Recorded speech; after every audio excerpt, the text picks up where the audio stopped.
Mpeleke Mathare. Kama ni mwenda wazimu mpeleke yeye Mathare. Kama mwenda wazimu hivyo. Sioni hoja ya kusema bibi yako ni mwenda wazimu. Kama wewe umekuwa mwenda wazimu siku hizi. Mama umekuwa mwenda wazimu? Manjam. Kwa dili sasa. Mpatia dhamini efanyika mnitaki kunisaidia mtaki kunipatia mawaidha. Sasa unataliwa na bibi. Kwani nashangaa kwani siku na huwa ashageuza anakuwa vipi? Sielewi. Mimi nashindwa kwani naona niliwanga mwanaume mwenzangu. Nikaa niko na mwanaume kwa nyumba na pia sasa ile iko ni hivi. Mwenda tezi na homo marejeo ngamani. Mimi nirudi huko tena. Alishasema mama sikiza sasa mzee. Yako ni mimi. Mnapigana? Ya watoto? Ni kweli? Najia pombe, nini? Mimi saizi nitaanzia acha nikwambie sasa. Hujakunywa? Mimi saizi mimi sikunywangi. Mimi sikunywangi. Akiva ameniekelea leo na matezenye hata kama nimwagilia maji sasa. Mimi nikamwambia kuanzia leo. Sema leo. Na kama ulilala kwa sakafu ndio kosaje kumwagilia maji? Nilikuwa nimeona hivi kama mchafu alimwagilia maji. Ile maisha imekuwa hapa ni kwamba ulilala kwa sakafu kumwagiliwa maji. Yule bibi yako hakuwa anakuona pengine. Unafaa umsamehe. Sasa anakuwa anajua ni wewe. Amba nisaidia mimi sana nimesema kuanzia leo. Anza kunywa pombe. Ili nione nilikuwa pale mtu tumekuja. Unavyo umemwagilia maji. Sasa kuja kupeleka tupeleke moja. Kuja tupeleke moja. Unaanza kukunyenda kwa bibi yako mwenye unasema ni mkali. My friend. Yes, kuna yeye anakuwa na mabibi wawili. Ya wake na huyu wangu ni kweli. Ati nini? Bana. Ati nini? Sijaongea. Hata unakalia kwa kama mimi ajabu. Sasa unakaa wewe na yeye umekalia kiti, umeanza kuleta masharti kwa. Umekalia kiti. Ninakalia kama vile nimekalia kiti. Nimesema ya kwamba akilala tena kwa sakafu amwagilie hapa maji. Hapana, umesema aje?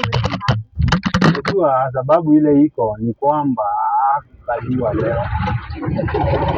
Alikaliwa kama kiti. Siwezi fanya hivyo. Unaelewa tu.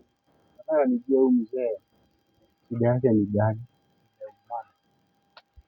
Sasa unajua sababu ni gani ya kukalia? Umekuwa yani ukitembea kwa maduka maybe mahali uko sherehe peke yako, shughulishi bibi, shughulishi watoto, usomishi watoto. Kuna vitu ziperekangi lakini mimi hata sasa nimesema huko zirudi. Sasa kwanza kaniondoke muongee na mzee mwenzako hapa. Mbona nitakuja? Hata wale ukitaka hata wewe utaelewa.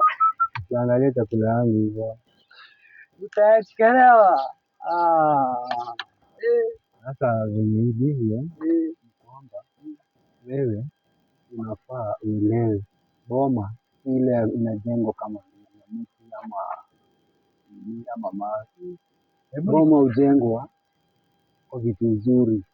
Ile vitu zote nzuri unazopatana nazo unapelekea bibi. Wewe nikuulize, nikianzia kunywa pombe hiyo ya ndii kwaje? Nikianzia kunywa pombe ya ndii kwaje? Ni mbaya. Sio nianzie kufanya nini pale, unajua? Wewe leo utaniingia kwanza. Hata kwa hata sijaanzia ndio leo ndio nikufunze kukunywa. Unajua sababu ni gani? Ukikunywa leo ile pesa utaharibu leo. Ungenunua hata umbwa. Hiyo inakuchunga jioni. Hata nunua mbwa na nyumbani naitwa mbwa. Maajabu. Ndio sababu unajua ukiitwa mbwa amekosa mbwa kwa ile boma. Sasa kiita mbwa yeye ni mbwa. Ila mbwa acha kuniita mbwa. Leta mbwa.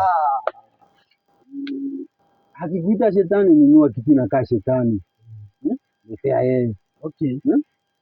Akuita wewe ghasia, wewe enda leta kitu bado ghasia. Lakini maisha yenye iko hapa ni kwamba bibi sio kupigwa.